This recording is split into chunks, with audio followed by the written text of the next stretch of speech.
ابو ہریرہ رضی اللہ عنہ سے روایت ہے کہ ایک بار رسول اللہ صلی اللہ علیہ وسلم مجلس میں لوگوں سے کچھ بیان کر رہے تھے کہ ایک دیہاتی آپ کے پاس آیا اور کہنے لگا، قیامت کب آئے گی؟ رسول اللہ صلی اللہ علیہ وسلم اسے کوئی جواب دیے بغیر اپنی باتوں میں لگے رہے۔ حاضرین میں سے کچھ لوگ کہنے لگے، آپ نے دیہاتی کی بات کو سن تو لیا لیکن اسے پسند نہیں فرمایا، اور کچھ کہنے لگے، ایسا نہیں بلکہ آپ نے سنا ہی نہیں۔ جب آپ اپنی گفتگو بات چیت ختم کر چکے تو فرمایا، قیامت کے بارے میں پوچھنے والا کہاں ہے؟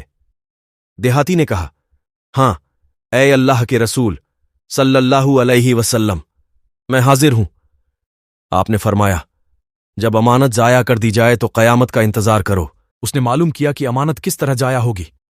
آپ نے فرمایا، جب ذمہ داری کے کام نالائق لوگوں کے حوالے کر دیے جائیں تو قیامت کا انتظار کرنا۔ حدیث نمبر 55۔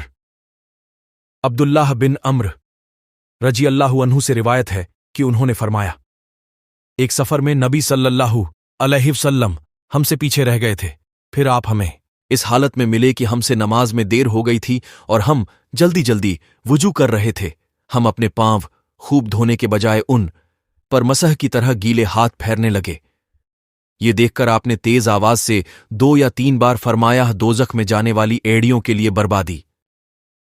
حدیث نمبر 56۔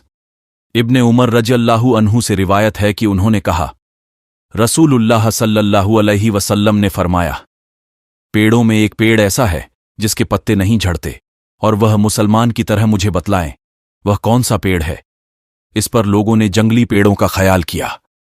عبداللہ بن عمر رضی اللہ عنہ نے کہا، میرے دل میں آیا کہ وہ کھجور کا پیڑ ہے، لیکن بزرگوں سے مجھے شرم آئی۔ آخر صحابہ کرام رضی اللہ عنہ نے کہا، آپ ہی بتا دیجئے وہ کون سا پیڑ ہے؟ آپ نے فرمایا، وہ کھجور کا پیڑ ہے۔ حدیث نمبر 57۔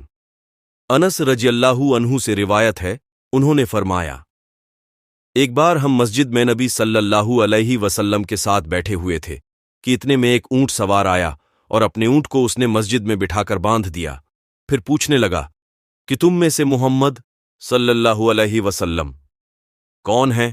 رسول اللہ صلی اللہ علیہ وسلم۔ اس وقت صحابہ کرام رضی اللہ عنہ تکیہ لگائے بیٹھے تھے۔ ہم نے کہا، یہ سفید رنگ والے تکیہ لگائے ہوئے حضرت محمد صلی اللہ علیہ وسلم ہیں۔ تب وہ آپ سے کہنے لگا، اے عبد المطلب کے بیٹے۔ اس پر آپ نے فرمایا، کہو میں تجھے جواب دیتا ہوں۔ پھر اس آدمی نے آپ سے کہا کہ میں آپ سے کچھ معلوم کرنے والا ہوں اور اس میں سختی کروں گا، آپ دل میں مجھ پر ناراض نہ ہوں۔ پھر آپ نے فرمایا، کوئی بات نہیں، جو چاہے پوچھ۔ تب اس نے کہا، میں آپ کو آپ کے مالک اور آپ سے پہلے والے لوگوں کے مالک کی قسم دے کر پوچھتا ہوں، کیا اللہ تعالیٰ نے آپ کو تمام انسانوں کی طرف نبی بنا کر بھیجا ہے؟ آپ نے فرمایا، ہاں اللہ تعالیٰ گواہ ہے۔ پھر اس نے کہا، آپ کو اللہ کی قسم دیتا ہوں، کیا اللہ تعالیٰ نے آپ کو دن رات میں 5 نمازیں پڑھنے کا حکم دیا ہے؟ آپ نے فرمایا، ہاں اللہ تعالیٰ گواہ ہے۔ پھر اس نے کہا، میں آپ کو اللہ کی قسم دیتا ہوں، کیا اللہ تعالیٰ نے سال بھر میں رمضان کے روزے رکھنے کا حکم دیا ہے؟ آپ نے فرمایا، ہاں اللہ گواہ ہے۔ پھر کہنے لگا، میں آپ کو اللہ کی قسم دیتا ہوں، کیا اللہ تعالیٰ نے آپ کو حکم دیا ہے کہ آپ ہمارے مالداروں سے صدقہ لے کر ہمارے فقیروں پر تقسیم کریں؟ آپ نے فرمایا، ہاں اللہ گواہ ہے۔ اس کے بعد وہ آدمی کہنے لگا، میں اس شریعت پر ایمان لاتا ہوں جو آپ لائے ہیں۔